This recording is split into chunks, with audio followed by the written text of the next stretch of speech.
नमस्कार, कार्यक्रम रणनीति में आपका स्वागत है। मैं हूं विनोद। दर्शकों, लगातार आतंकी हमलों में इजाफा हो रहा है, ये चिंता का विषय है। इस पर सियासत नहीं होनी चाहिए। और अभी भी एक जवान और शहीद हो गया है, वो घायल था। और जवान जो बलिदान दिए हैं वो 3 की तादाद हो चुकी है और 2 पोर्टर्स भी इसमें शहादत पा चुके हैं। लेकिन चिंता का विषय है कि लगातार यानी पिछले 1 सप्ताह में 4 वारदातें ऐसी हुई हैं, प्रवासियों को निशाना बनाया जा रहा है और कल सेना पर हमला हुआ है। ये चिंता का विषय है। चिंता इसलिए है कि नई सरकार बनी है, एक लंबे अंतराल के बाद सरकार बनी है और उस सरकार के बनने के बाद ही ये लगातार हमले हो रहे, ये एक चिंता का विषय है। हमें राजनीति से ऊपर उठ करके इस चिंता पर आत्ममंथन, आत्मचिंतन करना होगा और सुरक्षा बलों का मनोबल बढ़ाना होगा, क्योंकि लगातार वो जम्मू कश्मीर में कहीं ना कहीं किसी हद तक शांति स्थापित करने में कामयाब थे। लेकिन अचानक ये जो बदलाव आया है, ये एक सोचने पर मजबूर कर देता है कि आखिर आतंकवाद की घटनाओं में इजाफा क्यों हो रहा है। डॉक्टर फारूक अब्दुल्ला ने भी चिंता जाहिर की है। डॉक्टर फारूक अब्दुल्ला का ये कहना है कि 1984 से लगातार मैं देख रहा हूं कि किस तरीके से आतंकी हमले लगातार बढ़ते जा रहे हैं। कहते हैं जिस तान लागे उस तान जाने, यही डॉक्टर फारूक अब्दुल्ला कहा करते हैं कि पाकिस्तान से बातचीत होनी चाहिए। और आज इतने सख्त कठोर शब्दों में वो कहते हैं कि पाकिस्तान चाहता है कि कश्मीर पाकिस्तान के साथ मिल जाए, लेकिन वो अपने नापाक मंसूबों में कभी कामयाब नहीं हो सकता है। और पाकिस्तान की बदकिस्मती ये है कि पाकिस्तान के अंदरूनी हालात इतने बिगड़ चुके हैं, आर्थिक तौर पर पाकिस्तान बहुत कमज़ोर हो चुका है। वो इंटेंशन डाइवर्ट करने के लिए भी इस तरीके की स्टेटमेंट या इस तरीके की वारदातों को अंजाम देता है। पहले हम देखते हैं कि former chief minister doctor Farooq Abdullah ने क्या कहा है।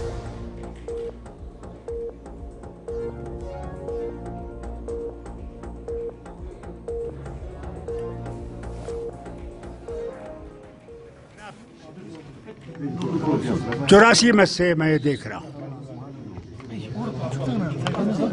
ये आतंकवाद बंद नहीं हो रहा है। अरूज पे था उस वक्त, हमारे कई साथी शहीद हो गए, मगर ये बंद नहीं हुआ और ये हर साल चल रहा है, यानी कि ये बंद हुआ है। और जो इसको चलाने वाले हैं वो आपको मालूम है, वो ये समझते हैं कि इससे कश्मीर को पाकिस्तान से मिला देंगे। उस गलत फहमी में है। कश्मीर में 47 में फैसला कर लिया था कि हमने पाकिस्तान नहीं जाना, और अगर वो समझते हैं कि इससे वो कुछ कर सकेंगे, वो सिर्फ अपनी बर्बादी और हमारी बर्बादी कर रहे हैं, मुसलमानों की सारी तबाही कर रहे हैं। उन्हें ये बंद करना चाहिए, क्योंकि अगर ये चलता रहेगा तो एक दिन आएगा जबकि ऐसी लड़ाई होगी जिसमें कुछ नहीं बचेगा। अगर ये वही चाहते हैं तो उसके लिए तैयार हो जाए, क्योंकि जब पानी उस घड़े में भर जाएगा वो और नहीं बर्दाश्त करेगा तो असर वही होगा। उनको देखना चाहिए कि क्या हो रहा है यूक्रेन में, उन्हें देखना चाहिए क्या हो रहा है शाम में, क्या हो रहा है ईरान पे आजकल, क्या हो रहा है फ़लस्तीन पे, क्या हो रहा है लेबनान में, और किस तरह बर्बादी हो रही है। क्या ये वही बर्बादी चाहते हैं? जो गरीबी है उसको और गरीब करना चाहते हैं। बंद करें, खुदा के वास्ते बंद करें इसको। किस तरह से ये बंद हो सकता है? ये तो जनाब जो ये चला रहे हैं उनको सोचना चाहिए, ये उनको सोचना चाहिए। मैं नहीं जानता क्या करना चाहिए इसको? ये वो जानते हैं। डॉक्टर साहब, अभी देखा जाए तो मैक्सिमम जो मीटिंग्स होती है एलजी के साथ, या जिसमें हम सिक्योरिटी पॉइंट ऑफ व्यू को लेकर देखें, मैक्सिमम उमर साहब को अभी तक उसमें शामिल नहीं किया गया, जिस पर तनकीद की जाती है। इस पर आपका देखिए सेना, एलजी जो है वही इस वक्त कमांडर है, सब उन्हीं के पास है। उमर साहब यहाँ नहीं थे जब इन्हें मीटिंग की थी, वो दिल्ली में। तो ये कहना कि उनको नहीं बुलाया, ये गलत बात है। अगर दूसरी दफा ये मीटिंग बुलाएंगे उमर साहब जरूर होंगे, क्योंकि वजीर आला है। सर, आज जो प्रोटेस्ट हुआ इंजीनियर रशीद का, उसमें दरबार मुंह को लेकर बात की गई, तो आप किस बात की बात की गई? बहाली या श्रीनगर को सुना साहब, इंजीनियर रशीद का मेरे बारे में कुछ नहीं कहूँगा। मैं थोड़ा हालांकि इल्जाम वो क्या है वो नहीं करता है, वो अपनी जिंदगी को आगे बढ़ाना चाहता है ये चीजें करके। सर नेशनल ये कॉन्फ्रेंस मुझे इसके बारे में कुछ कहने मत दरबार मूव की बहाली की गई की बात की गई इसकी बात की गई। दरबार मूव की बहाली की बात की गई है नेशनल कॉन्फ्रेंस। भैया अल्लाह के वास्ते असेंबली मिलने दीजिए, असेंबली में आप खुद देखिएगा क्या आने वाला क्या नहीं आने वाला। पहले ही आप जंपे मार रहे हैं, छलांगे मार रहे हो, किस लिए? डॉक्टर साहब, जिस तरीके से पहले इलेक्शंस बड़े पीसफुल है, चाहे वो पार्लियामेंट्री असेंबली, उसके बाद सारी चीजें नॉर्मल चली, after coming your amendments with the government, उसके बाद हमने देखा कि लगातार स्ट्राइकिंग। क्यों उससे पहले नहीं हुआ? क्या जम्मू में नहीं हुआ, सांबा में नहीं हुआ, वो रियासी में नहीं हुआ? क्यों आप कहते हैं कि आज ही हो रहा है? ये तो चलता जा रहा है, ये कभी बंद नहीं हुआ है। और ये समझे कि ये बंद हो रहा है, नहीं बंद हो रहा है।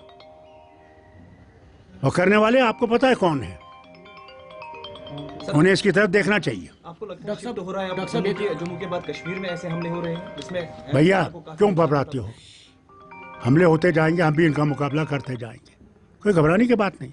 मैं कभी नहीं घबराया हूँ, डॉक्टर साहब मेरे वक्त में इतना इससे ज्यादा था, मगर मैं कभी घबराया नहीं, मुकाबला किया और इंशाल्लाह आगे में मुकाबला करेंगे, इनके दांत खट्टे करेंगे इंशाल्लाह, घबराइए मत। डॉक्टर साहब एक सवाल, क्योंकि सीएम साहब के दिल्ली दौरे को लेकर भी कई तरह के बयानात सामने तो आए। डॉक्टर फारूक अब्दुल्ला ने सीधा सीधा चेताया है कि जो आतंकी वारदातों को अंजाम दे रहे हैं वो किसी के सगे नहीं है। और ख़ासतौर पर उन्होंने जम्मू कश्मीर की आवाम का हवाला देते हुए कहा कि उन्होंने 1947 में ही डिसाइड कर लिया था कि कश्मीर पाकिस्तान के पास से नहीं जाएगा, और जो लगातार कोशिश पाकिस्तान कर रहा है वो अपनी कोशिशों में पाकिस्तान कभी भी कामयाब नहीं हो पाएगा। चर्चा शुरू करेंगे Sohit Sharma ji, peoples democratic party से। सोहित जी आपका स्वागत है। अभिजीत जसरोटिया, डॉक्टर अभिजीत जसरोटिया बीजेपी से ताल्लुक़ रखते हैं, आपका स्वागत है। शाहिल शर्मा एक्सट्रीम लेफ्ट में कांग्रेस से हैं और सुरजीत मनास नेशनल कॉन्फ्रेंस से। अभिजीत जी, अभी डॉक्टर फारूक अब्दुल्ला ने कहा कि सब कुछ एलजी के पास है, ये चलता रहेगा? आप तो ट्रेल क्लेम कर रहे हैं कि अमन हो गया है। देखिए विनोद जी, सबसे पहले तो जी। जिन वीर जवानों ने आज मेरे देश की खातिर अपने प्राणों की आहुति दी है, उनको मैं अपने श्रद्धा सुमन अर्पित करना चाहता हूं। और सबसे बड़ी बात ये मेरी देश का फौज का वीर जवान है और मेरी देश का ये जवान है जिसको अपनी मौत के बाद, अपनी शहादत के बाद, जिसको केवल एक बात का अफसोस रह जाता है, वो ये कि मेरे पास एक ही जान थी, जो मातृभूमि, जो भारत माता, मैं तेरे लिए देश का, काश मेरे पास और जाने होती तो बार बार मैं तेरे ऊपर से निछावर कर देता। ये जज्बा है मेरी भारत की फौज का, और इसी जज्बे को लेकर हमें ये पूरी तरह से एक चीज़ को मान लेना चाहिए कि हम जितने लोग हैं यहाँ पर सुरक्षित हैं तो इसीलिए हैं कि बॉर्डर पर और बाकी जगहों पर मेरे भारत का वीर सैनिक बैठा है, और वो हमेशा इन दुश्मन को जो है इनके मंसूबों को कामयाब नहीं होने देगा। और जिस तरह की घटनाएं अब घट रही हैं, इसका जवाब हम इनको अच्छी तरह से देने जाते हैं और इसका जवाब दिया भी जाएगा बहुत जल्दी इनको। रही बात जो स्टेटमेंट आज फारूक साहब ने दी है, सबसे बड़ी बात यही आती है कि मुझे लगता है कि आज इस पाकिस्तान को, इस नापाक मुल्क को, इस भूखे नंगे मुल्क को जो कटोरा लेके भीख मांगता है, इसके खिलाफ सबको एक प्लेटफॉर्म पे खड़े होने की ज़रूरत है। और कहीं ना कहीं ये मैसेज देने की ज़रूरत है कि इस पाकिस्तान को इसके नापाक मंसूबों में हम कामयाब नहीं होने देंगे। और इन्हीं सब बातों के साथ मैं ये भी चाहूँगा कि आज इसके ऊपर राजनीति बिल्कुल ना की जाए, क्योंकि ये समय जो है वो ये देखने का है कि अभी तक क्या हुआ और आगे हम किस तरह से इस मुल्क को जो है सबक सिखा सकते हैं, क्योंकि ये तो अपनी इन हरकतों से कभी बाज नहीं आएगा। इन्हें खैर उड़ी और बालाकोट जैसी स्ट्राइक कर कर सिखाया तो गया था इनको सबक, और अब एक ऐसा समय आ चुका है कि सबको इकट्ठे होकर इसी नापाक मुल्क के खिलाफ अपनी आवाज़ बुलंद करनी है। मना साहब, क्या आपको लगता है कि उमर अब्दुल्ला या फारूक अब्दुल्ला को अब एहसास हो चुका है कि जो भारतीय जनता पार्टी या राष्ट्रवादी ताकतें कहती थी कि पाकिस्तान से कतई बातचीत नहीं करनी चाहिए, कि वो मुल्क हमारा दुश्मन है? हमने बड़ा प्रयत्न किया, हमने यहाँ तक कहा कि दोस्त दुश्मन बदले जा सकते हैं, पड़ोसी नहीं बदले जाते, लेकिन नापाक पाकिस्तान की नापाक हरकतें बदस्तूर जारी रही। जी मना साहब। जी जी,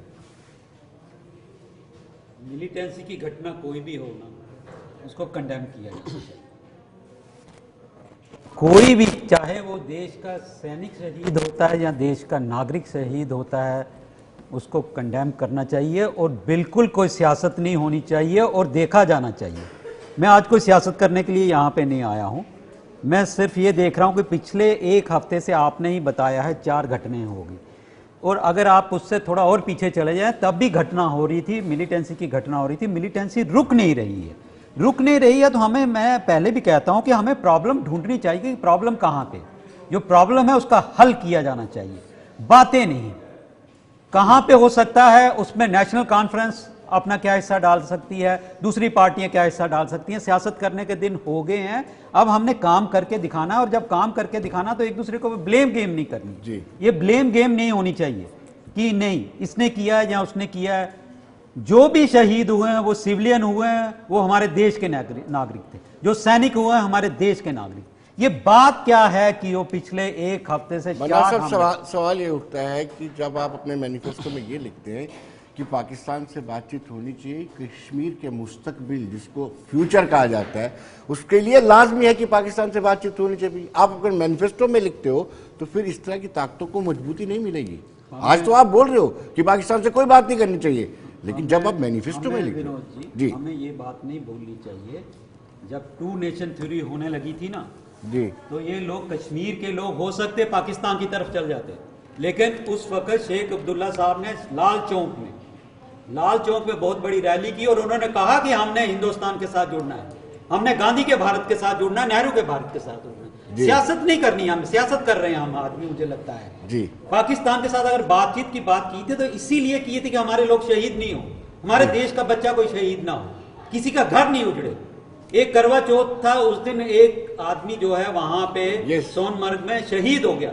उस घर में क्या गुजरी होगी हम समझ शशि भूषण जी, क्या समझ सकते हैं, हमारे जम्मू का ही था। तो इसके ऊपर सियासत नहीं की जानी चाहिए। अगर पड़ोसियों के साथ बातचीत करके ये मसला हल हो सकता है तो इसमें हल करने में कोई क्या है, इसमें जी। ईगो किस लिए है, ये बात वो कहना चाहते थे। आज उन्होंने ये भी कहा अगर सख्ती करनी पड़ जाए हम सख्ती करेंगे, हम डरेंगे नहीं। इस चीज को आपने अप्रिशिएट करना चाहिए जी, ठीक है ना। जी। तो ऐसी हमने सियासत नहीं करनी है, क्योंकि ये जो भी हो रहा है गलत हो रहा है। कोई भी पार्टी इसको अप्रिशिएट नहीं करेगी। हर कोई चाहता है हमारे देश जो है वो सुरक्षित रहे, हमारे राज्य सुरक्षित रहे और यहाँ के नागरिक सुरक्षित रहे। चलिए साहिल जी, सवाल ये उठता है कि हमें राजनीति ना करते हुए हमें इस पर चिंतन करना है कि ये वक्त कैसे चुना गया है। जैसे ही सरकार बनती है उसके बाद ये हमले तेज हो जाते हैं, इसके पीछे क्या स्ट्रेटेजी आपको लगती है? विनोद जी, सबसे पहले तो आपका बहुत बहुत धन्यवाद कि आपने यहाँ आज बात रखने का मौका दिया। और जो आज यहाँ डिबेट हो रही है, मैं जस्ट अभी ही चेक कर रहा था तो जो इन्फॉर्मेशन आ रही है कि एक हमारा जवान जो है अभिषेक, हाँ, उसकी भी जो है मुझे लगता है कि 3 हो गए टोटल, शहादत हो गई है। तो बड़े गमगीन माहौल में जो है आज जो है ये डिबेट हो रही है। और मैं ये कहूँगा कि इसको हमें इससे भी नहीं जोड़ना चाहिए कि सरकार बनी, और इस तरह से देखा जाए तो पीछे भी जब 3-4 महीने पहले सरकार बनी थी उस समय भी जो है लगातार, उस दिन भी जब प्रधानमंत्री जी शपथ ले रहे थे। लेकिन मैं आज जो है ठीक कहा हमारे भारतीय जनता पार्टी के प्रवक्ता ने कि हर बात पर भी जो है वो राजनीति नहीं होनी चाहिए। कुछ समय ऐसा होता है कि जहाँ जो है आपको एक स्टैंड लेकर देश की सरकार के साथ जो है वो खड़े होना होता है। बिल्कुल, क्योंकि ये देश की सरकार के कार्यक्षेत्र में आता है कि उनको अपने दुश्मनों के साथ कैसे डील करना है। And being a responsible opposition, मैं आपको ये विश्वास दिलाता हूँ और ये ज़रूर कहना चाहता हूँ कि सरकार इस आतंकवाद को कुचलने के लिए कोई भी कदम उठाए, वो कैसा भी कदम हो, हम उस कदम के साथ हैं। हम पूरी तरह से जो है सरकार के साथ हैं। रोज़ शहादतें हो रही हैं, ठीक कहा आपने, रोज़ कोई ऐसा दिन नहीं होता है जिस दिन हमें ये सुनने को ना मिले कि इस जम्मू कश्मीर के अंदर जो है कोई ना कोई शहादत नहीं हो रही है। इनको इस जो ये हिंसा का बीज है, मैं विनोद जी आपको बताऊं, इस हिंसा के बीज को जो है वो जड़ से उखाड़ने की ज़रूरत है। जब तक हम इसे जो है वो जड़ से नहीं उखाड़ेंगे तो ये कहीं ना कहीं जो है अपना जो है वो फन जो है वह उठाता रहेगा। और हम लोगों को भी, खास तौर से जो पॉलिटिकल जमात के लोग हैं, पॉलिटिकल डिबेट एक दूसरे पे, राजनीतिक कटाक्ष, एक दूसरे की नीतियों पर कटाक्ष, वो तो चलता रहता है। वो तो हम आज नहीं कल करेंगे, अगले 5 साल भी जो है हम लोग राजनीति में, हमारा काम ही यही है। हम राजनीतिक पॉलिटिकल एक्टिविस्ट हैं तो हमारा काम है कि एक दूसरे की नीतियों के ऊपर उसकी आलोचना करना। बट कई क्षण ऐसे होते हैं, कई समय ऐसे होता है कि जब हम लोगों को जो है वो एक लाइन लेनी पड़ती है। और सही में ये बड़ा चिंता का विषय है। अगर मैं जाऊँगा डाटा लेकर बैठ जाऊँ तो उसका भी मुझे नहीं लगता कि आज इस डाटा की जो है कुछ ज्यादा बताने की जरूरत है कि किसके समय में कितने गए। देश का जवान जा रहा है। आप सोचिए कि 18, 19, 20 साल का जवान जब अपने घर से निकलता है इस देश की सीमाओं की रक्षा करने के लिए, और वही जवान जब जो है तिरंगे में लिपटा हुआ जो है वो घर पे जाता है, तो उस घर पर जो है वो क्या बीतती है, सिवाय मुआवजे के या कुछ उनको मॉनेटरी बेनिफिट दे देना, उससे उस घर की जो कमी है वो कभी, जो मुझे लगता है कि वो कमी पूरी नहीं होती। क्योंकि मैं परसों देख रहा था, परसों उस माहौल को देख रहा था जब आदरणीय हमारे लेफ्टिनेंट गवर्नर साहब उस शहीद के घर पे, जिसे वहाँ जो है सिविलियन को जो है वो मार दिया गया, जब उसके घर पे गए, मैंने उसकी पत्नी और उसकी बेटी के आंसुओं को देख रहा था, और मैं उस दर्द को समझने की कोशिश कर रहा था कि पिछले कई सालों से इस जम्मू कश्मीर के अंदर जो है पाकिस्तान ने जो है वो प्रॉक्सी वार को जो है वो छेड़ कर रखा हुआ है, और पॉलिटिकल जमात के लोगों के ऊपर ये एक बड़ी जिम्मेदारी है। मैं विनोद जी, मुझे कोई इस पे जो है कहने से गुरेज नहीं, जहां देश की सुरक्षा की बात है, जहां देश के लिए एक लाइन लेने की जरूरत है, वहां हम सब लोगों को पॉलिटिकल कटाक्ष एक दूसरे से करने से बेहतर है कि हम लोग एक लाइन ले लें, और बिल्कुल चाहे वो मरकज की सरकार हो चाहे वो स्टेट की सरकार हो, इन सरकारों के साथ जो है हमें भी जो है वो खड़ा होना है। सरकार कोई भी कदम उठाए, मैं अभी फिलहाल आज के दिन इस बात पे नहीं जाऊंगा कि लेफ्टिनेंट गवर्नर साहब की क्या शक्तियां हैं, या लेफ्टिनेंट गवर्नर साहब के दायरे में क्या बात आ रही है, या लॉ एंड ऑर्डर किसी के पास, मैं उन किसी बात पे नहीं जाऊंगा। मैं सिर्फ इतना यही कहूंगा कि जो कुछ हो सकता है इस देश की सीमाओं की सुरक्षा करने के लिए, वो सरकार को कड़े से कड़े कदम उठाने चाहिए, और ऐसा जवाब जो है इन लोगों को देना चाहिए जो जम्मू कश्मीर को जो है डिस्टेबल करने की कोशिश कर रहे हैं। पूरी तरह से जो है भारतीय राष्ट्रीय कांग्रेस इन आतंकवादियों के खिलाफ सरकार कोई भी जो है फैसला करती है, हम उनमें उनके साथ। सुहेल जी, अब सवाल ये उठता है कि आप पर, यानी आपकी पार्टी पर ये इल्जामात लगते रहे कि आप अलगाववाद को बढ़ावा देते हैं, राष्ट्र विरोधी ताकतों की हिमायत करते हैं, तो ऐसे में आज हम जिस दौर से गुजर रहे हैं, जिस पर चर्चा कर रहे हैं, आपको भी अपनी नीतियों में बदलाव करने की जरूरत है। देखो विनोद जी, जब से हमारी पार्टी है तब से हमारी कोशिश तो यही रही कि हम जम्मू कश्मीर की जनता की आवाज़ को उठाएं, और कोशिश रही कि जम्मू कश्मीर में शांति लाई जाए। जहाँ तक आप राष्ट्र विरोधी अलगाववाद की बात कर रहे हैं, देखो बात ऐसी है, अगर कहीं भी कोई चीज़ हो तो कोशिश यही होनी चाहिए कि उसे सामान्य तरीके से उसकी शांति लाई जाए, और हमने वही चीज़ की। हमने कोशिश की थी कि बीजेपी और पीडीपी की हुकूमत में हमने हुर्रियत से बातचीत करने की कोशिश की, तो वो हमारे से जो हमसे हो सका हमने किया। फिर हमने कोशिश की कि तो इलीगल तरीके से जो पत्थरबाजी में जो लोग नौजवान अंदर हुए थे उनको छुड़ाने की कोशिश की, 10,000 के करीब जो छुड़ाए गए। हमारी कोशिश तो सिर्फ एक ही है कि जम्मू कश्मीर में शांति लाई जाए। लेकिन जिस तरह से आज हमारे आर्मी जवान शहीद हो रहे हैं, जिस तरह से हमारे जम्मू के लोकल नौजवान शहीद हो रहे हैं और कितने परिवार उजड़ रहे हैं, तो ये बड़ी दुखद घटनाएं हैं। इसमें तो बिल्कुल सही साहिब ने कहा कि राजनीति नहीं होनी चाहिए, लेकिन फिर भी एक रास्ता तो निकलना चाहिए। आखिरकार कब तक जम्मू कश्मीर की जनता पिसती रहेगी इस घटनाओं में। और आप खुद हैरान होंगे कि जब इलेक्शन शुरू हुई, कठुआ से शुरू हुआ और रियासी तक पहुंचा, और इलेक्शंस खत्म हुई तो गांधरबल में आकर ये सब चीजें चल रही हैं, तो ये बहुत दुखद घटनाएं हैं। तो मैं बार बार केंद्र सरकार से भी यही प्रार्थना करूंगा, ना ग्रेनेड से ना गोली से बात बनेगी बोली से। इस बात को ध्यान में रखते हुए जिस तरह से आपने भारत और चीन का मसला हल किया और दोनों बराबर में आ गए, तो आखिरकार कोई ना कोई तो रास्ता जम्मू कश्मीर के लिए आपको चुनना पड़ेगा। कब तक जम्मू दर्शक ये आपसे पूछना चाहते हैं, बोली किसके साथ, बातचीत किसके साथ करें, थोड़ा सा बता दीजिए। बात ऐसी है विनोद जी, ये तो अब आपने तय करना है। मैं एक पत्रकार के हाथ से कैसे तय करूं? बातचीत किसने, आप मुझे बताइए ना। हम तो यही कह सकते हैं ना कि भाई शांति का रास्ता ढूंढा जाए। हमने ढूंढने की कोशिश की, उसमें भारतीय जनता पार्टी ने सहयोग किया। अगर कश्मीर में सीज फायर हुआ तो भारतीय जनता पार्टी ने सहयोग किया। अगर पत्थरबाजी में जिनको जमानतें दी गई, भारतीय जनता पार्टी ने सपोर्ट की। हुर्रियत से बातचीत की तो भारतीय जनता पार्टी ने सपोर्ट की। तो ये सब चीजों को ध्यान में रखते हुए आने वाले समय में अगर जम्मू कश्मीर में कोई शांति का माहौल बनता है तो पीडीपी उनके साथ है, और पीडीपी हर एंगल से सहयोग करेगी। सिर्फ एक चीज है कि किसी तरह से जम्मू कश्मीर में शांति लाई जाए और जम्मू कश्मीर की जनता पीसी ना जाए और जम्मू कश्मीर के लोग शहीद ना हो।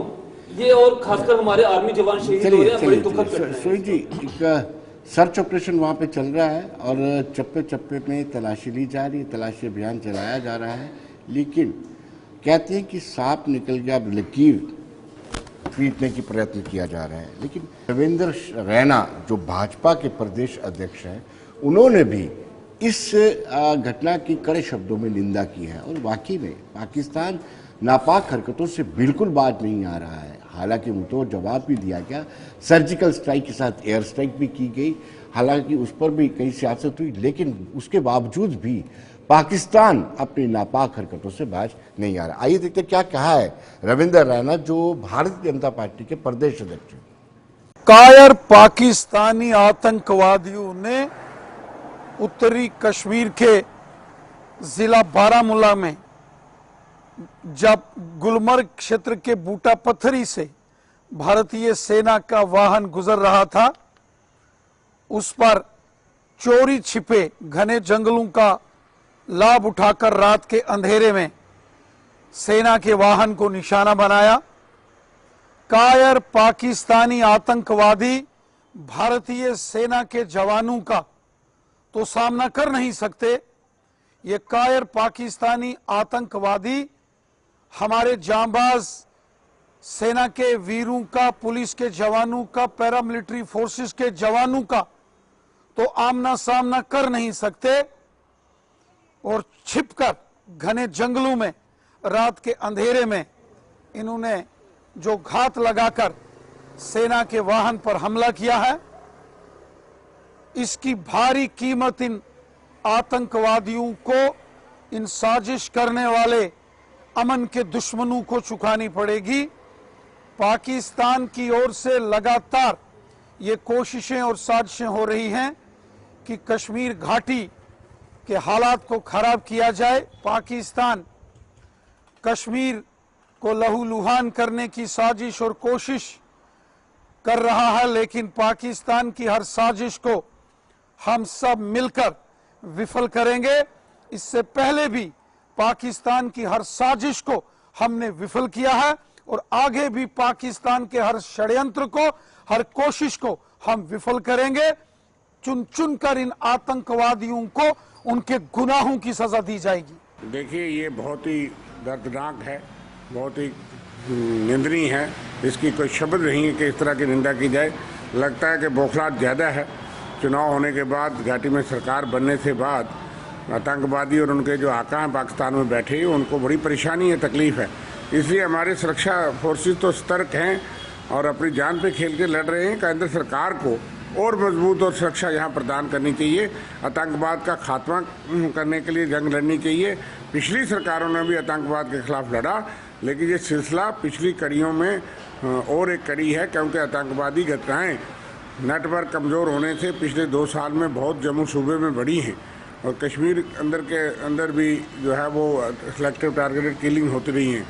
तो क्या वजह है कि इतना आतंकवाद बढ़ा है? तो अब समय लगेगा, लेकिन केंद्र और राज्य यूटी की सरकार को इकट्ठे होकर के इसकी जंग लड़नी है। यूटी के चीफ मिनिस्टर को भी यूनिफाइड कमांड में साथ बिठाना चाहिए, उनका ही विटो लेना है। जो इलेक्टेड गवर्नमेंट थी, उन्होंने भी आतंकवाद के खिलाफ लड़ा और नुकसान भी भुगता। इसलिए हम आतंकवाद के विरुद्ध एक हैं, कड़े कदम उठाने चाहिए। तो दर्शकों, आपने देखा किस तरीके से रविंदर शर्मा, जो चीफ स्पोक्स पर्सन है कांग्रेस के, उन्होंने टिप्पणी दी है और कहा कि आतंकवाद के खिलाफ पिछली सरकारें भी जंग लड़ती रही हैं और इस सरकार का भी जंग जारी है। लेकिन अभिजीत जी, ये बार बार ये सवाल उठ रहा है, विपक्ष भी ये आरोप लगाती है कि 2014 के बाद जो यूनियन गवर्नमेंट की नीतियां हैं, उनसे आतंकवाद को लोकल समर्थन बढ़ा है। ये विपक्ष बार बार कहता है। देखिए विनोद जी, लोकल समर्थन की अगर आप बात करें तो अगर आप 87 के दुख के दौर के बाद ही बात करें, जो अब मैं फिर उसमें नहीं जाना चाहता, जो यहाँ पर खासकर उस समय जमहूरियत का जो गला दबाया गया था, बार बार मैं उसके ऊपर बात नहीं करना चाहता। लेकिन बात तो ये है कि लोकल समर्थन हाँ कुछ हद तक तो रहता ही है, इसमें कोई दो राय नहीं है। लेकिन आज मैं सभी को पैनलिस्ट को इतना तो ज़रूर कहूँगा कि आज सबने संजीदा होकर और बड़ी जिम्मेदारी से जो बात मैंने शुरू की कि आज हमें इसमें सियासत करने की बिल्कुल भी ज़रूरत नहीं है और हम सबको एक ही प्लेटफॉर्म पे खड़े होना, और मुझे जो देखा जा रहा है, आपको सुना, तो सभी के सभी एक ही प्लेटफॉर्म पर नजर आए कि इस नापाक मुल्क के साथ जो है वो इसी तरह से डील करना चाहिए और कहीं ना कहीं हमें अपनी एकता दिखानी है इनके खिलाफ कि ये एक ऐसा मुल्क है जिसके खिलाफ सबको इकट्ठे खड़े होना, और आज सबने दिखाया भी है, इसमें कोई दो राय नहीं है। और मैं यही चाहूँगा कि इसी सिलसिले को अगर आप आगे बढ़ाएं तो आगे बढ़ाते हुए हर एक पार्टी को इसी जिम्मेदारी से काम करना चाहिए। हम कोई भी, और इसे कोई पर्सनल ना ही ले अपनी तरफ, हम कोई प्लेटफॉर्म यहाँ पर कोई भी पाकिस्तान को सपोर्ट करने वाला कोई भी है, भले वो इलियाना उमर जैसी जो है एक जो है व्यक्ति जो किनके साथ शेयर करती हैं शेयर, वो आपको अच्छी तरह से पता है। ऐसे सब लोग जो जिन किसी ने भी हमारे भारत के खिलाफ प्रॉक्सी वार करने वालों में या प्रॉक्सी वार करने की हिम्मत की है, इन लोगों के खिलाफ हम सबको इकट्ठे होकर खड़े होना। और एक स्टेटमेंट अच्छी है जो मैं वेलकम भी करूंगा, जिस तरह से फारूक साहब ने भी आज स्टेटमेंट दी है। और ये तो मानना पड़ेगा कि हम तो पहले से ही ये कहते थे कि ये एक ऐसा मुल्क है जो कभी किसी के भला नहीं कर सकता। और खुद आप समझिए कि इस मुल्क की दिक्कत क्या है। इस मुल्क की दिक्कत ये है कि ये एक भूखा नंगा मुल्क है। और सब बात ये आती है, इस मुल्क के जो टॉप 10 जो रिचेस्ट लोग हैं, टॉप 10 बिजनेसमैन है, वो कौन है? जो ISI से आते हैं। तो आप समझ सकते हो जहां की हुकूमत ISI चलाती हो, जहां से फौज ही सब कुछ चलाती हो, वहां बात किससे करोगे? जो इनका लोगों की मतदान के बाद चुना हुआ प्रधानमंत्री था, उस बेचारे को तो जेल में डाल दिया। अब जो लोग भी यहां बकते हैं कि इनके साथ बातचीत की जाए, इनके साथ पुचकारा जाए, उनको ये पता होना चाहिए बातचीत किससे करोगे। आप पाकिस्तान में कोई पॉलिटिकल पार्टी जिससे बात करोगे, कोई जमहूरियत है जिससे आप बात करोगे, आप यहां उस ISI से बात करोगे जिसके टॉप 10 टॉप बिजनेसमैन है पाकिस्तान के। और सबसे बड़ी बात ये आप सोचिए, इस जो आर्मी है कितनी हद तक, मैं धूर्त आर्मी कहूंगा पाकिस्तान की आर्मी को, जिनका खर्चा पानी कहां से चलता है? खर्चा पानी इनका यहां से चलता है। अफगानिस्तान एक लैंडलॉक कंट्री है, जो ड्रग्स अफगानिस्तान से आती है वो सारी की सारी पाकिस्तान आर्मी बेचती है। उसको कुछ तो यहां पर हिंदुस्तान में पहुंचा देते हैं और कुछ इंटरनेशनल मार्केट में बेचने के बाद चंद पैसे अपने पास, चंद इन षड्यंत्रों के ऊपर लगाते हैं। तो ये इस मुल्क की मानसिकता सबको समझना पड़ेगी। और मैं बड़ी सराहना करना चाहता हूं, आज पाकिस्तान के बड़े अच्छे जर्नलिस्ट कई ऐसे हैं जिन्होंने आज खुलकर बोलना शुरू कर दिया। और पाकिस्तान में बोलना कोई आसान बात नहीं है। आज से कोई 6-7 साल पहले जब मैं ट्रैक टू डिप्लोमेसी के लिए चाय फेयर डायलॉग्स के लिए मैं गया हुआ था, तो वहां पर पाकिस्तान की भी एक टीम आई हुई थी। वो टीम खैर कितनी मोटिवेटेड थी मैं कहना नहीं चाहता, लेकिन कहीं ना कहीं उनको बड़ी सारी बातें थी जो इतने पढ़े लिखे इंटेलेक्चुअल्स, उसमें कहीं उनके VCs थे, कहीं यूनिवर्सिटीज के, वो भी इस चीज को उसी एंगल से देखते थे जिस एंगल से उनको दिखाया जाता था। जब मैंने उनको दिखाया कि ये हार्ड फैक्ट तो ये है कि सब कुछ 87 से शुरू हुआ, कश्मीरी हिंदुओं के जीनोसाइड से शुरू हुआ, उनको ये बात सुनने के बाद बड़ी हैरानगी हुई। जी, जबकि जानते हो सब कुछ है, वो मानना नहीं चाहते, दूसरी बात रही। लेकिन वो चीजों को मैंने 7-8 साल में एक फर्क देखा कि आज पाकिस्तान का मीडिया भी इस चीज को कंडेम करना शुरू हो गया है। और जिस हिसाब से पाकिस्तान में देखिए सारे के सारे लोग जो हैं वो अपने उस फेवरेट प्रधानमंत्री को छुड़ाने के लिए सड़कों में आ चुके हैं। तो पाकिस्तान में ये इनकलाब जरूर आएगा एक ना एक दिन। मुझे लगता है कि जब तक वहां के लोकल लोग ही पाकिस्तान की इस ISI और इस आर्मी को सबक नहीं सिखाएंगे, तब तक ये नेक्स्ट टू इम्पॉसिबल है। मना साहब, आपके पास लौटने से पहले एक छोटा सा ब्रेक लेते हैं, लौटते एक छोटे से कमर्शियल ब्रेक के बाद।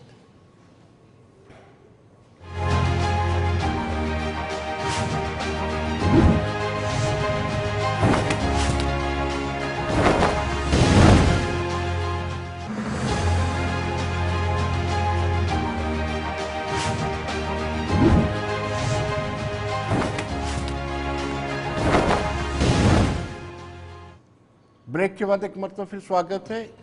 लेकिन अभी चिंता का विषय यह है कि अभी भी संकीर्ण मानसिकता के लोग जम्मू कश्मीर में हैं, क्योंकि बिना लोकल सपोर्ट के इस तरह की बड़ी वारदात को अंजाम नहीं दिया जा सकता। बड़े बड़े ग्रेवयार्ड देखे हैं, लाखों कब्रें हमने देखी हैं, उसके बावजूद भी ऐसे लोग माशरे में हैं जो आतंकवादियों की मदद कर रहे हैं। क्या कहेंगे आप मना साहब? विनोद जी, जो भी लोग मिलिटेंसी की सपोर्ट कर रहे हैं उनकी कमर तोड़ देनी चाहिए। उनको स्पेयर नहीं किया जाना चाहिए, चाहे वो हमारी स्टेट के हैं चाहे बाहर के हैं। मिलिटेंसी को टॉलरेट नहीं किया जाना चाहिए। जो लोग शहीद होते हैं उनके घरों में क्या होता है हम उस चीज को इमेजिन नहीं कर सकते। आज बहुत ही सेंसिटिव इशू पे हमें आके यहाँ पे बातचीत करनी पड़ रही है। देखना चाहिए ये कौन लोग हैं। पिछले 10 सालों से कोशिश की जा रही है और कोशिश की जानी चाहिए ताकि मिलिटेंसी यहां पे पनप नहीं पाए, इनकी कमर तोड़ दी जाए। मैं तो ये सोचता हूं कि इन्होंने स्ट्रेटजी चेंज कर दी है, पत्थरबाजी छोड़ दी है, श्रीनगर को छोड़ दिया और साइड में जो है जो टेरिटरी है वहां पे जाके ये अटैक कर रहे हैं और टारगेट किलिंग कर रहे हैं। तो ये देखना चाहिए, जब तक जो यहाँ का लोकल आदमी है उनके साथ मिला हुआ नहीं होगा, वो इन्फॉर्म नहीं करेगा, तब तक जो है कुछ असर नहीं हो सकता, वो काम नहीं कर सकते। और इसीलिए वो काम कर रहे हैं। और इसमें कोई जो है किसी को कोई ब्लेम गेम नहीं है, किसी को कुछ नहीं कहा जाए। जहां पे जो मदद दोनों सरकारों ने, इलेक्टेड गवर्नमेंट है, LG साहब हैं, आपस में एक दूसरे का साथ लेना है, चलना है, कैसे चलना है वो स्ट्रेटजी बनाए, उसमें काम करें। मैंने देखा ये जो सोनमर्ग है वहां पे मैंने लास्ट ईयर विजिट किया था, ये जो टनल बन रही है। अफसोस ये होता है कि इतना बड़ा प्रोजेक्ट है और वहां पे सिक्योरिटी नहीं है। सिक्योरिटी नाम की चीज है, चंद 2-4 लोग हैं और वो इस मिलिटेंसी को देखना चाहिए। बहुत सारे प्रोजेक्ट हमारे यहाँ पे हो रहे हैं। मेरे एक दोस्त अंडमान में, उसका बेटा यहाँ पे अमरनाथ का कोई काम चल रहा है, वहाँ पे उस साइड पे वो काम कर रहा है और वो लोग घबरा गए, वो भी भाग गया वहाँ से। तो ये इन साइटों पे हमें पहले तो सिक्योरिटी देनी चाहिए। स्ट्रेटजी मेरे से अच्छे सियाने लोग जो हैं वो गवर्नमेंट में बैठे हुए हैं, एलजी साहब के ऑफिस में बैठे हुए हैं, नेशनल कॉन्फ्रेंस की हुकूमत में बैठे हुए हैं, उन्होंने देखना चाहिए। जैसे मिलिटेंसी ने अपनी स्ट्रेटजी, मिलिटेंटों ने अपनी स्ट्रेटजी चेंज की है, हमें भी वो चेंज करके उनकी कमर तोड़ी जाए, इसमें कोई लिहाज नहीं। जी बिल्कुल आपने ठीक कहा, लेकिन साहिल जी आपसे जानना चाहूँगा कि जो ब्लैक शिप्स हैं उनको आइडेंटिफाई किया जाता है और आइडेंटिफाई करने के बाद उनके पुत्र पुत्रियों पोतों को दी हुई नौकरी उनसे वापस ली जाती है और हम अपने मैनिफेस्टो में उसको चिन्हित करते हैं। भाई साहब, उन ब्लैक शिप्स के बच्चों को फिर से बहाल करेंगे, आप कैसे उम्मीद कर सकते हैं कि हम आतंकवाद से मुकाबला कर सकते हैं? विनोद जी, मैंने आपको जिस तरह से पहले ही भी कहा था कि ये अगर आज हम जो है इस तरह के कटाक्ष जो हैं वो ना करें तो वो जो है, नहीं मैं आता हूँ उस बात पे। देखिए चर्चा का विषय, सुनिए, वो किन सरकारों के समय हुआ, किन सरकारों के समय जो है पत्थरबाजों को छोड़ा गया। फिर अगर मैं उन चीज़ों पे चला जाऊंगा कि एक्सीडेंटली कौन मारा गया, कौन नहीं मारा गया, हमें मालूम नहीं था, कौन कहाँ क्या हो गया। मैं फिलहाल आज के दिन जो है मैं विनोद जी जो है सब कुछ बोल कर नहीं विनोद जी मैं जा ही नहीं रहा हूँ ना। मैंने आपको कि अब आपने सवाल किया तो मैं जो है मुझे मजबूरन कुछ इंच जो है वो आगे वहां पर जो है वो बढ़ना पड़ा। मैं फिलहाल जो है आज मैं बिल्कुल जो है वो उस तरफ जो है वो नहीं जाना चाहता हूँ क्योंकि माहौल जो है बड़ा गमगीन है। तो मैं देख रहा था, मैं अभी भी जो है अपना फ़ोन जब चेक कर रहा था तो मैं देख रहा था कि किस तरह से वो तिरंगे में जो है लोग लिपटे हुए हैं। तो मुझे एक चीज़ जो है मेरे दिमाग में आ गई कि वतन से मोहब्बत वो इस कदर निभा गए, मोहब्बत के दिन वतन पर जान लुटा गए। तो ये दिन जो है ना आज हम सबको जो है वो एक बड़ी कड़ी जो है एक लाइन लेने की जो है वो ज़रूरत है। डिप्लोमेसी भी एक अपनी जगह सरकारें जो हैं वो चलाती हैं। डिप्लोमेसी ही थी कि देश के प्रधानमंत्री पंडित अटल बिहारी वाजपेयी जी जो थे वो बस में बैठकर उन्होंने लाहौर की जो है वो यात्रा की थी। एक विश्वास बहाली का कदम था। हो सकता है कि देखिए फैसले गलत और सही तब साबित होंगे जब फैसले लिए जाएंगे। फैसले जब लिए जाएंगे तभी तो उनका आकलन होगा। आज से 20 साल पहले बाद 30 साल बाद जब हम आकलन करेंगे, अगर किसी ने कोई फैसला लिया होगा तभी उन फैसलों के ऊपर आकलन होता है कि उस समय ये फैसला सही हुआ या गलत हुआ। इसलिए हमें उन बातों पर ना जाते हुए हमें एकजुट होकर, विनोद जी देखिए जब देश की बात आएगी, हमारी पार्टी ने, कांग्रेस पार्टी से, जिस पार्टी से मैं संबंध रखता हूं, हमने इसी आतंकवाद के चलते अपने दो प्रधानमंत्रियों की जो शहादत हुई है, इसी आतंकवाद को हमने जो है वो झेला है। हमारे मुख्यमंत्री, मैं आपको बताना चाहता हूं कि नक्सलवाद जो है छत्तीसगढ़ के अंदर, झारखंड के अंदर, इस पूरे रीजन में कितना जो है वो आतंकवाद रहा। हमारे ही एक सीनियर लीडर जो समय महेंद्र कर्मा जी जो यूनियन मिनिस्टर थे, नक्सलियों ने गाड़ी से बाहर निकालकर, और बताना चाहता हूं कि कितने दर्दनाक तरीके से जो है उनकी मौत हुई। पंजाब के अंदर आपको याद होगा कि जो है हमारे सरदार बेअंत सिंह जी थे, किस तरह से वो जो है वो आतंकवाद की जो है वो बलि चढ़े। और इसी तरह से जब जहां आतंकवाद की बात है वहां हम लोगों को इन लोगों के फन को कुचलने की जरूरत है।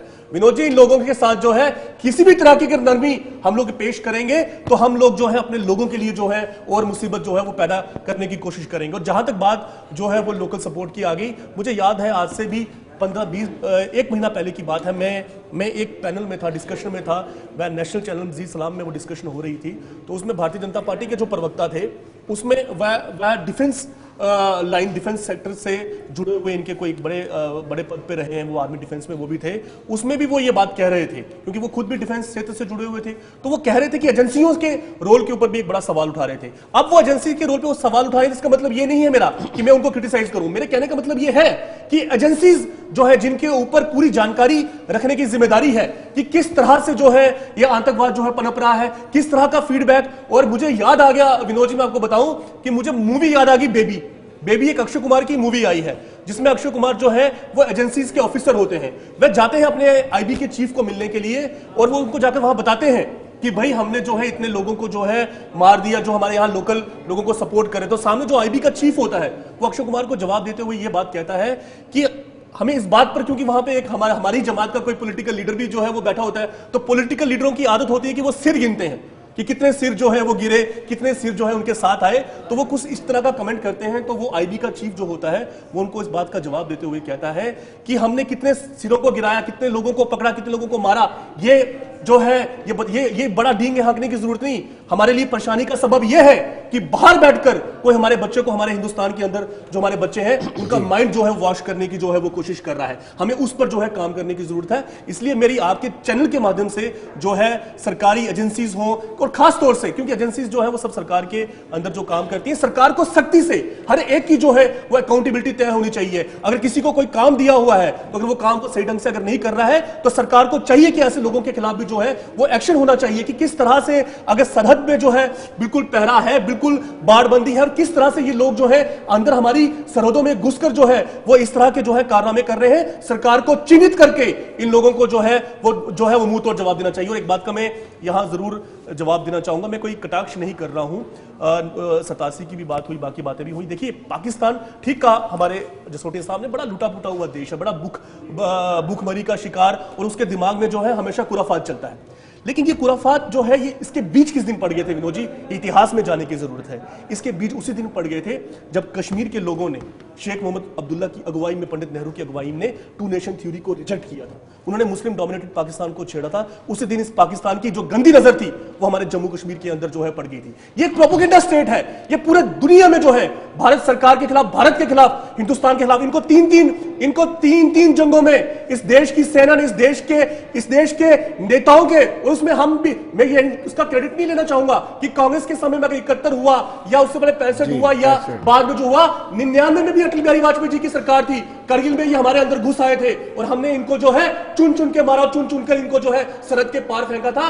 तो मैं आपको बताना चाहता हूं कि ये प्रोपोगेंडा करने वाला देश है, ये ढूंढता है इस तरह का प्रोपोगेंडा, और 87 के चुनाव की जो है वो सबसे बड़ा प्रोपोगेंडा जो है ये पाकिस्तान का, ताकि हिंदुस्तान की जो क्रेडिबिलिटी है पूरे विश्व में, उस क्रेडिबिलिटी के ऊपर सवालिया निशान लगाया जाए। मैं तो तारीफ करता हूं जसोटी साहब जो इन्होंने किस्सा सुनाया कि ये किसी कॉन्फ्रेंस में गए थे और उन्होंने मुंह तोड़ जवाब दिया उन लोगों को कि हमारे खिलाफ जो है एक बड़े सिस्टमैटिक ढंग से जो है वो प्रोपोगेंडा होता है। और मेरी सरकार से, चाहे वो केंद्र की सरकार है, चाहे अब जो राज्य सरकार भी है, हम भी उस सरकार का जो है एक अटूट अंग, हम आपको ये विश्वास दिलाते हैं कि हम जो है पूरी तरह से केंद्र सरकार के साथ जो है खड़े होंगे। चुन चुन कर मारिए, जो हमारे देश में हमारे जवानों की जो है शहादत कर रहे हैं, हमारे देश के नौजवान बच्चों का खून बहा रहे हैं, हमारे सिविलियंस के ऊपर अटैक कर रहे हैं, हमारी संपत्ति को नुकसान पहुंचाने की कोशिश कर रहे हैं, हम पूरी तरह से जो है वो सरकार के साथ खड़े होंगे और सरकार खड़े से खड़ा जो है वो। अभिजीत जी, सवाल ये होता है कि क्या हम अपने बच्चों को देशभक्त बनाने में कहीं पीछे रह गए हैं? जो पाकिस्तान के बीच में बैठे हुए लोग हमारे बच्चों के, हमारे युवाओं की माइंड वॉश कर जाता है। देखिए विनोद जी, युवाओं का माइंड वॉश जहाँ तक करने की बात है, अगर आप देखें तो ऑपरेशन टोपैक की जहाँ तक बात थी, आपको याद होगा, जिसमें पाकिस्तान ने स्ट्रेटेजी की थी to bleed India to 1000 cuts. अब पाकिस्तान की बात जिस तरह से अभी साहिल जी भी कह रहे थे, पाकिस्तान की तो स्ट्रेटेजी शुरू से रही है कि किस तरह से हिंदुस्तान, क्योंकि डायरेक्ट जितने भी युद्ध थे उनमें पिट गया और बुरी तरह से पिटा, उसके बाद पाकिस्तान के पास आ जाके यही एक प्रॉक्सी वार बची थी जिसका उन्होंने सहारा लिया। अब ये होता है कि कहीं ना कहीं अगर आप देखें तो कहीं ना कहीं 1% या 2%, 4% की कामयाबी कभी कभी मिल भी जाती है इन सब चीज़ों को। हाँ, जहाँ तक नेशनलिज्म की बात है, इसके अंदर ज़रूर बात आनी चाहिए। खासकर 2014 के बात करो तो नेशनलिज्म के ऊपर जो चीज़ हुई है, आज आप देखिए, मैं नहीं कहता कि उससे पहले कोई कम हिंदुस्तानी रहा हुआ, लेकिन आज वो जज्बा जो है उस जज्बे को उजागर किया गया है और वो लेकर हर एक इंसान, आज कोई भी हो, मैं समय किसी पार्टी को नहीं कहता, अगर शायद कोई कांग्रेस वाला भी होगा या एनसी वाला भी या पीडी वाला होगा, अगर हमारे भारत देश के खिलाफ कोई भी बात करेगा तो जरूर उसको जवाब देगा। लेकिन ये चीजें 2014 के बाद ही अगर आप देखें तो पूरी तरह से जो है सामने लाएगी, क्योंकि सबसे बड़ी चीज तो वतन ही होता है और देश ही होता है। और हमारी तो जो मूल वतन है तो हम हैं, बिल्कुल, हमारे जो मूल, हमारी जो सोच है पार्टी का, जो हमारी पार्टी की लाइन है वो यही है कि सर्वप्रथम देश, उसके बाद पार्टी और लास्ट में अपना आप आता है। अब एक चीज समझिए, और ये इस बड़ी गंभीर विषय जिसके ऊपर भी मैं बात करने जा रहा हूं, पाकिस्तान के पास जब जब 4 पैसे आते हैं वो सबसे पहला काम क्या करता है? सबसे पहले वो हमारे देश के खिलाफ फ्रंट खोलता है। 1947 में ये भूखा नंगा पाकिस्तान, जिसको हमारे ही देश ने चंद पैसे दिए कि आपके सिर पर छत आ जाए, उन्होंने अपने सिर पर छत तो लाई नहीं, लेकिन हमारे खिलाफ इन्होंने बॉर्डर खोल दिया। उस बॉर्डर के अंदर भी हमारे जो जवान है, हमारी जो फौज है, बड़ी दूर तक धकेला था। अब मैं उसमें जाना नहीं चाहता कि क्यों उनको वापस कर दिया गया या क्या, फिर वो सियासत हो जाएगी। आज वो सियासत, आज हम सियासत करने के इसमें मैं हुई नहीं फेवर में, हम उसको भी छोड़ देंगे। 65-71 की बात हुई, सभी ने इनको मुंह तोड़ जवाब दिया। आप उस समय भी समझिए, ये 65-71 वाले जो दौर अंदर, क्योंकि यहाँ झूठ होती थी उस समय जब कोरियन वार और बाकी वार्स थी, तो इनको वहां पर झूठ की बड़ी जरूरत थी सैंड बनाने के लिए। फिर इनके पास 4 पैसे आए तो इन्होंने तब ये वाला काम कर दिया। इसी तरह से अगर आप आ जाइए जब कारगिल वार हुई है तब इनको भी अमेरिका से मदद मिली, ओसामा बिन लादेन के उस चीज के खिलाफ लड़ने के लिए मिली, वो वाला पैसा इन्होंने यूज कर दिया यहाँ पर आके। अभी ये स्थिति उससे भी ज्यादा गंभीर है क्योंकि पाकिस्तान में अभी कोई शायद नीचे से नया डायनासोर निकल आया और एक बहुत बड़ी वहां पर भी अभी कोई जखीरा नजर आ रहा है कहीं पर नेचुरल गैस का। अब डर की और इस समय बात जो है जो बड़ी गंभीरता से हर इंसान को देखना पड़ेगा। अब इनके पास फिर से अगर पैसे आएंगे तो फिर से इन सब चीजों को वो बढ़ावा देगा।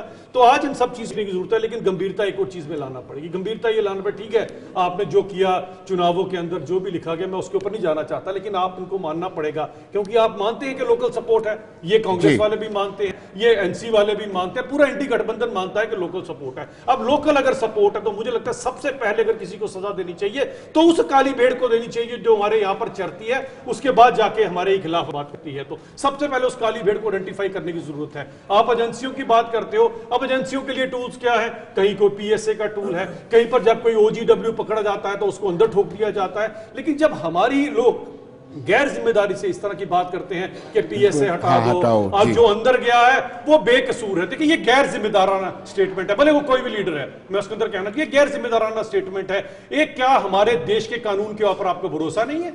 क्या इस देश के सुप्रीम कोर्ट पे आपको भरोसा नहीं है? कानून के चलते अगर किसी को अंदर डाला गया है आप उसे बेकसूर कैसे कह सकते हैं? जरा तो बेकसूर कोई नहीं है। जिसने मेरी भारत माता के खिलाफ कोई भी षड्यंत्र किया है वो सबसे बड़ा कसूरवार है। और हम अपनी शब्दावली को भी जरूर ठीक करें। मैं सबसे रिक्वेस्ट करूंगा प्लीज, मैं अपोजिशन से भी आज कहता हूं, आज हम किसी गठबंधन की बात नहीं करेंगे, ना एनडीए की ना इंडिया अलायंस की बात करेंगे। आज हम भारत माता के गठबंधन की बात करेंगे, आज हम भारत माता के सपूतों की बात करेंगे। भले वो पॉलिटिकल पार्टी में ये बंदूक पकड़कर वो बॉर्डर के ऊपर हमारे दुश्मनों से लोहा ले रहा है। आज ये मैं बात कहना चाहता हूं इन भिखमंगों को, इन फटीचरों को और ये जो भाड़े के टट्टू पाकिस्तान से आते हैं, कृपया करके इन्हें मिलिटेंट ना करें। ये कोई जिहाद की लड़ाई नहीं लड़ रहे, ये वो वहां के नशेड़ी हैं। कोई कहीं पर लाहौर के उन गलियों में पाया जाता है, कोई कहीं पर पाया जाता है, सबके सब टेररिस्ट हैं। और इन टेररिस्टों को जब हम अपनी शब्दावली में इस तरह के लफ्ज यूज करते हैं तो पाकिस्तान को तो मौका मिलता है इन सब चीजों को। पाकिस्तान कहता है कुछ तो गलत है जी, देखिए इंटरनेशनल लेवल पे बोलता है वो पीएसए रिपील करने की बात कर रहे हैं। पाकिस्तान कहता है कुछ तो गलत है जी, आप ही के देश। अभी मेरी पिछले दिनों पाकिस्तान के एक बहुत बड़े चैनल में पर्सनल इंटरव्यू हो रहा था, वो मुझे ये सारी की सारी बातें मेरे ऊपर थोप रहा था। मुझे वहां से, मैं नाम नहीं लेना चाहता, बहुत बड़े वहां के उनका चैनल चलता है, उन्होंने मेरा पर्सनल इंटरव्यू किया। मुझे कहता है जिनके साथ तो आप नाजायज कर रहे हैं, आप अपने लोगों को बेकसूर अंदर डाल रहे हैं। अब जब हमारे ही लोग इस तरह की बात करेंगे, यानी कि आप देश के कानून के खिलाफ बात कर रहे हैं, तो कोई भी स्टेटमेंट कभी भी कोई दे, ये सोच लीजिए आपस की लड़ाई में ठीक है। मैं आपको एक और बात बताता हूं विनोद जी, मैं जब कभी भी डिबेट में होता हूं, अपने लोकल डिबेट चल रही हो, चाहे एनसी वाले हो, कांग्रेस, उनके साथ तो मैं अच्छी तरह से दो हाथ कर लेता हूं। लेकिन जब कभी भी पाकिस्तान का कोई बैठा होता है, मैं कभी अपने वालों को कुछ नहीं कहता। खैर अपने वाले प्रेस नहीं करते, वो तो तब भी कटाक्ष कर रहे होते हैं। मैं अपने कभी भी किसी अपोजिशन की पार्टी को कुछ नहीं कहता हूं, क्योंकि मुझे पता है समय दुश्मन हुआ हमारे साथ, इसको सबक सिखाना है, बाद में आपस में देखेंगे हमने क्या करना है क्या नहीं करना। गंभीरता से हर एक इंसान को सोचने की जरूरत है, क्योंकि एक चीज तो समझिए, कैप्टन विक्रम बत्रा जैसे लोगों ने, जिन्होंने जब शहादत दी थी, उन्होंने ये कहा था या तो तिरंगा लहरा कर आऊंगा या इसी तिरंगे में लिपट कर आऊंगा। अरे ये जज्बा है मेरे देश के सैनिकों का। तो मुझे लगता है इस देश के लिए हमें भी चाहे जितने मर्जी जाने मिले, इस देश के ऊपर से वार देनी चाहिए। देश है तो हम हैं। बिल्कुल। सोई सवाल ये उठता है कि पाकिस्तान नार्को टेररिज्म में भी कामयाब हो चुका है, ये मानना पड़ेगा। हम आंखें नहीं मूंद सकते कबूतर की तरह, क्योंकि मेरे शहर में भी नशा उड़ता जम्मू कश्मीर बन चुका है।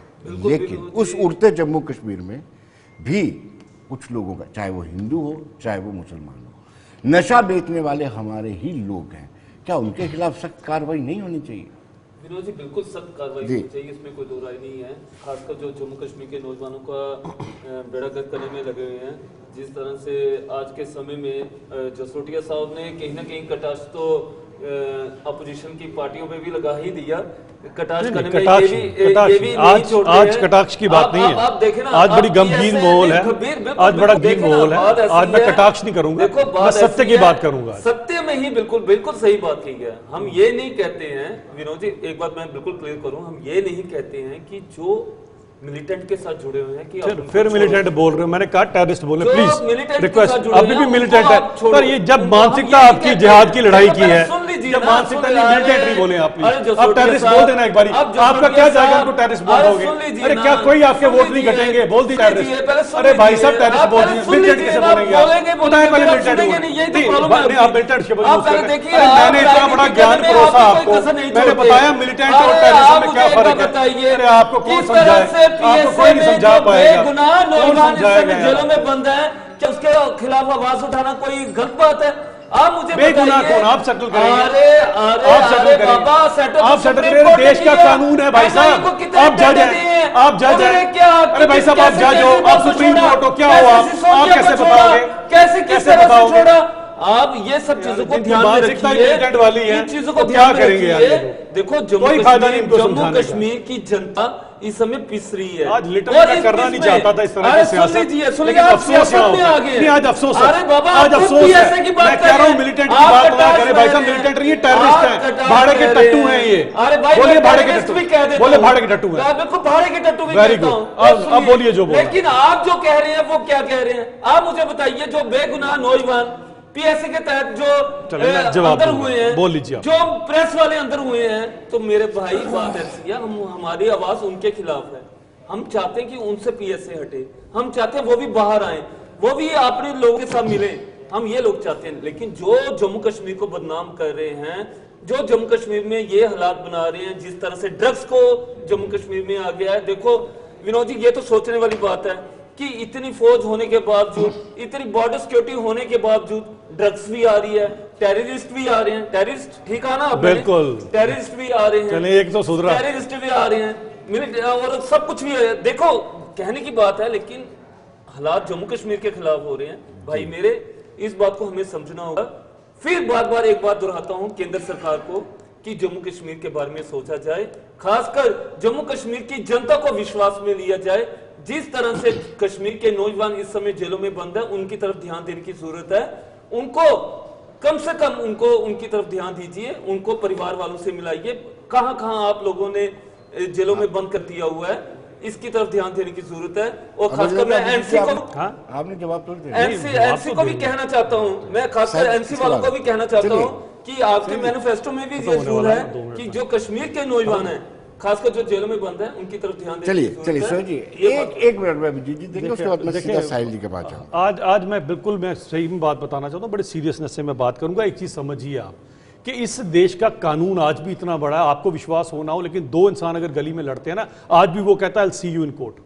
ये है इस देश का कानून, ये देश की कानून, और ये देश कानून से ही चल रहा है। तभी इतना बड़ा 148 करोड़ का मुल्क जो है, तभी यहां पर पाकिस्तान जैसे हालात नहीं, अफगानिस्तान जैसे हालात नहीं, ना बांग्लादेश जैसे हालात है, क्योंकि कानून में आज भी लोगों का विश्वास है। तो जब भी आप किसी को यहां से सर्टिफिकेट देते हैं कि प्लीज मेरी बात को बुरा ना मनाइए, अब सर्टिफिकेट देते हैं कि ये बेकसूर है, इसको अंदर डाल दिया, आप अपने ही देश के संविधान, अपने देश के संविधान के ऊपर, अपने देश के कानून, मैंने कहा था ना, बीच में मत बोलिएगा। अरे मैंने आपसे रिक्वेस्ट किया था, अरे मैंने आपसे रिक्वेस्ट किया था, रिक्वेस्ट ही मैं, अरे मेरी बात सुन, मैंने आपसे रिक्वेस्ट किया था, प्लीज मुझे मेरी बात कंप्लीट करो। मैंने आपको पूरा मौका दिया ना। हम जब भी ऐसी बातें, मैं आपको बता रहा हूं, मेरे कमर चीमा के साथ आप जी के साथ इंटरव्यू उठा के देख लीजिएगा, जो बात आप बोल रहे हो, जो भाषा आप वहां से बोल रहे थे, वो मुझे कहते हैं जी बेकसूर लोगों को, आप पता है पाकिस्तान इसी चीज को तो षड्यंत्र का फायदा उठाता है। पाकिस्तान बताता है, पाकिस्तान बोलता है लॉलेसनेस है, पाकिस्तान बोलता है लॉलेसनेस है। अरे मेरे देश का कानून है, ये मेरे देश का कानून है, पूरा विश्वास तो है। फिर आप कैसे कह सकते हैं, आप कैसे कह सकते हैं बेकसूर अंदर है? ये कौन सा डबल स्टैंडर्ड है भाई साहब? ये कौन से डबल स्टैंडर्ड है सोहित जी? क्या आपको विश्वास पूरा है और आप बोलते हैं अंदर हो? ये तो डबल स्टैंडर्ड हो गए ना। क्या आपको विश्वास भी पूरा लोग करें? यही पाकिस्तान, इसी डिबेट को कोड कर देगा पाकिस्तान का। मैं ये कह रहा हूं, जो लोग नशा बेच रहे हैं, क्या वो ओवरग्राउंड वर्कर जैसा काम नहीं कर रहे हैं? नार्को टेररिज्म को पूरा प्रमोट कर रहे हैं। जी, मैंने कहीं पढ़ा था कि अगर किसी देश के ऊपर, देश से अगर किसी आपकी लड़ाई है किसी देश के साथ, डायरेक्टली आक्रमण करने से अच्छा है कि आप उसकी युवा पीढ़ी को जो है वो नशे की आग में जो है वो झोंक दीजिए। और वो आपने ठीक कहा कि एक बहुत बड़ा कंसर्न है जो नशा है। आप देख रहे हैं कि किस तरह से गुजरात के पोर्ट्स में जो है, जो हमारा एक बहुत बड़ा बिजनेसमैन है, मैं अभी आज चलो उनका नाम नहीं लूँगा, उनकी पोर्ट्स में जो है हज़ारों करोड़ रुपए की ड्रग्स जो है वो पकड़ी जा रही है। किस तरह से वो जो है ड्रग्स कहाँ कहाँ जा रही है, मैं चलो फिलहाल अभी उस पर भी नहीं आऊँगा, लेकिन नशा जो है एक बहुत बड़ा जो है मुद्दा है। आज ठीक कहा जसोटिया साहब ने भी कि आज हम जिस माहौल में हैं तो हम आराम से ही जो है अपनी बात रखें, ज़्यादा उस पर वो ना करें। लेकिन मैं एक बात का ज़रूर जवाब देना चाहिए। ये कह रहे थे तो मैं पढ़ रहा था कि हमें जो है देश के कानून के ऊपर, देश की एजेंसीज के ऊपर जो है वो पूरा विश्वास जो है वो होना चाहिए। 9 अक्टूबर 2024 का अभी जो है ईडी ने क्या किया है कि कोर्ट में जो है एफिडेविट फाइल किया है, जिस केस में multi crore skill development scam, जिस केस में पिछले साल चंद्रबाबू नायडू को जेल में डाल दिया गया। विनोद जी, ये मुद्दा तो नहीं है वैसे आज, लेकिन हमारे भाई साहब ने जो है वो बात की कि जिस केस में उसकी जेल की हवा हो गई, और अब केस में जो है ईडी ने जो है अपना जो है हल्फनामा जो दायर किया है उसमें जो है वो उसको क्लीन चिट दे दी। अब मुझे ये, मैं वही तो कह रहा हूँ ना कि किस तरह से जो है वो एजेंसीज काम कर रही हैं, किस तरह से अपोजिशन के जो है चीफ मिनिस्टर्स को भी जेल में डाल दिया जाता है, किस तरह से एक आदमी को जेल की हवा खिला दी जाती है और उसके बाद जो है वो ईडी कहती है कि उसका कोई लेना देना ही नहीं है। जिस तरह से चिदंबरम साहब, देखिए मुझे कसम से, वो बड़ा बुजुर्ग आदमी थे, देश के होम मिनिस्टर, उनको बिठा के जेल में डाल दिया। बाद में जो है वो क्या उस केस का हुआ, लेकिन चलिए आज हम जो है वो उस बात पे नहीं जाएंगे। आज का मुद्दा सिर्फ एक ही है। आज मैं आ रहा हूं उस पे, मैंने आपको अपनी बात पे जवाब दिया। मैंने विनोद जी जो है, मैं आज अपने तेवर को भी जो है मैं ज्यादा नहीं तेवर से बात करना चाहता कि उन सब के खिलाफ मैंने जो स्टार्टिंग में एक लाइन ले ली कि हम जो है ये कोई कदम उठाएं, जितनी सख्ती से जो है वो निपटे, जो इनको लगता है, जिनसे इनको बात करनी है, जिनसे इनको नहीं बात करनी है, वो प्रेरोगेटिव सरकार का है। जिस पार्टी को अभिजीत जसरोटिया साहब यहां रिप्रेजेंट कर रहे हैं, उसकी इस देश में सरकार है, ये वो तय करेगी। ये रीजनल पार्टी के अधिकार क्षेत्र में नहीं है। विनोद जी, हमें इस बात को समझने की जो है वो कोशिश करनी चाहिए। और ठीक है, एक बात उन्होंने और ठीक कही कि अपने बयानों में भी हमें भी जो खासतौर से जो रीजनल पार्टीज हैं उन्हें भी ये ध्यान रखना है कि हमने जो बयान देना है उस बयान का असर क्या है। ये तो इनका प्रेरोगेटिव है। अगर यहां कुछ भी होगा उसके बाद कोई कार्रवाई होती वो इनके ऊपर है, लेकिन वो कहते हैं कि क्रेडिट अगर आपको जाएगा तो जो है अकाउंटेबिलिटी भी जो है वो कहीं ना कहीं तय होगी। एजेंसीज में खासतौर से फिर जो कह रहा हूं कि सुरक्षा, हमारी जो एजेंसीज हैं और चाहे वो जो बाकी एजेंसीज हैं, उनके रोल को जो है वो बढ़ाने की जरूरत है। लोकल्स के अंदर जो विश्वास बहाली की जरूरत है। और खासतौर से ठीक कहा, जो बिलावर का इंसिडेंस हुआ और बाद में पता चला कि कुछ लोग भी जो है पकड़े गए हैं। जितने सख्त कानून, जसरोटिया साहब मैं आपको कहना चाहता हूं कि जितने सख्त कानून जो है इन लोगों से डील करने में जो है बनाए जा सकते हैं, जितनी सख्ती से जो है वो इन लोगों से निपटा जा सकता है, आपको निपटना पड़ेगा। ये आपकी ड्यूटी है, ये आपके अधिकार क्षेत्र में आता है, क्योंकि इस देश के लोगों ने जो है आपके ऊपर जो है आपके ऊपर ये जिम्मेदारी डाली है। और इनके फंड को कुचल दीजिए, इनके फंड को कुचल दीजिए और किसी चीज की जो है वो परवाह मत कीजिए। क्लोजिंग कमेंट है, बस 1 मिनट का कमेंट है। देखिए, नशा जो भी है ना, किसी भी प्रकार का है, बहुत बुरा नशा है, मैं समझ सकता हूं। अब नशे के चलते चाहे भले कोई भी हो, किसी भी पार्टी का नेता रहा हो, किसी भी कंट्री की एयरपोर्ट पे, किसी भी कंट्री के एयरपोर्ट के ऊपर, किसी भी कंट्री के एयरपोर्ट पे पकड़ा गया हो, अटल जी ने किसी ने छुड़वाया हो, तो नशा जो है किसी भी पार्टी का आईएसआई को बुलाकर जो है, अगर आप आईएसआई को बुलाकर जो है यहाँ पर जांच कर सकते हैं, तो आप किस मुंह से ये बात कहते हैं कि आपको जो है वो बात नहीं करनी है। मुझे एक बात बता दीजिए कि आईएसआई को बुलाकर जो है आप ही की सरकार ने जो है वो आईएसआई को बुलाकर यहाँ पे जांच की थी। आप ही की सरकार ने जो है वो आईएसआई को बुलाकर जो है वहां पर जो है वो जांच की। आप लोगों ने पाकिस्तान की एजेंसी जो है 70 सालों में जो पहली बार आपकी जो है सरकार ने, आपकी सरकार ने जो है आईएसआई को आप लोग जो है राजनीति में चले गए, आप लोग जो है। और मुझे दीजिए इजाजत, नमस्कार। आप लोगों का हाथ है, आप ही की दीजिए इजाजत, नमस्कार।